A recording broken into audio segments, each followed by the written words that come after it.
Hi, welcome to the Todd and Debra Show. This is episode 48. Today we want to call your attention to an article we read recently. It was written by Kate Silver, and I believe it was on the Get Old website. Titled 5 Tips That May Help You Avoid a Fall. And you know, we've been lucky so far. We haven't really fallen, and yet I remember my parents, when they got older, my dad had a couple of falls. Remember, he kept thinking he could stand on that ladder to get up in the kitchen cabinets.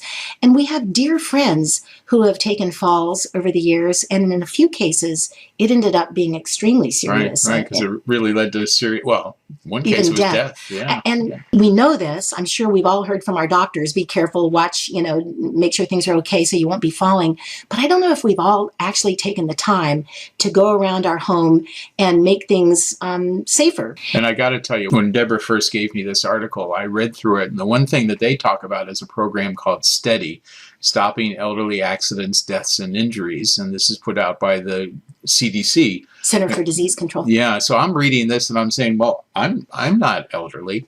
But then as you look at the definition that the CDC and other agencies use for elderly, it's anybody 65 or older. So, hey, guess what? I'm elderly. I've always thought of us as elderly. I didn't realize you didn't think of us as elderly. Well, you are older than me. So. By 9 months. That's true. I hit the elderly status before you. All kidding aside, it's weird because, if you're like us, you don't really feel old yet. It's like, hey, we're still doing stuff, still exercising, still, able to get around well.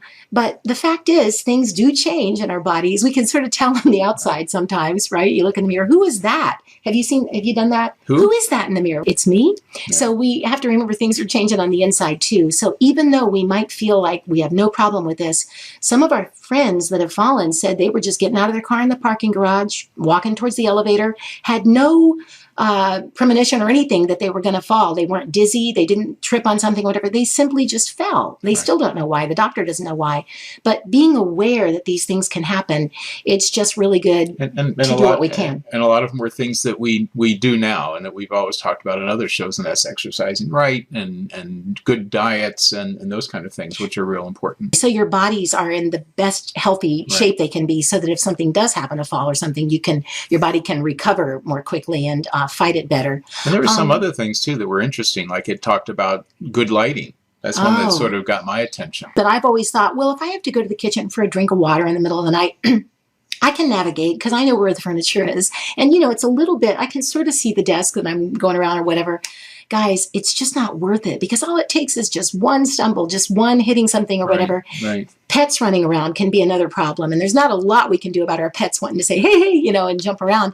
But just being aware of that and trying to be more, I don't even know what the word is, cognizant, more careful. And then there are some people that before they get into bed at night, they like to just take off their clothes and put them right beside where they will get out of the bed so that their feet will land right on those boxer shorts or undershirt. I'm not naming any names. I'm just saying that some people do that.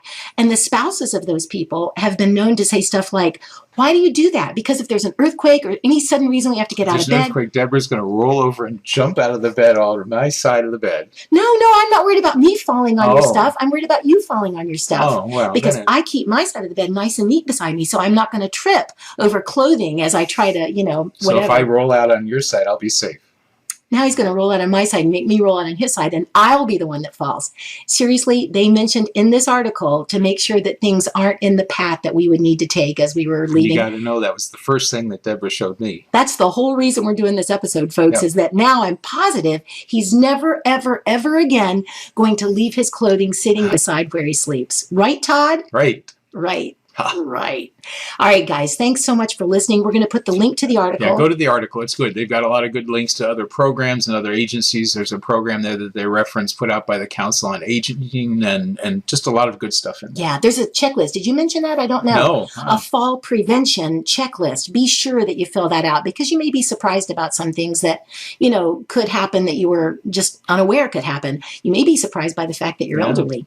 Please share this. Maybe you'll find out it's okay to put your clothes next to your bed. I don't think you'll find that. Okay. Let your folks know about this, by the way, if you're a young'un and don't need to be worrying so much about these things yet, or your grandparents, please share this with them. As always, thank you guys so much for watching the Todd and Debra Show. Have a good one.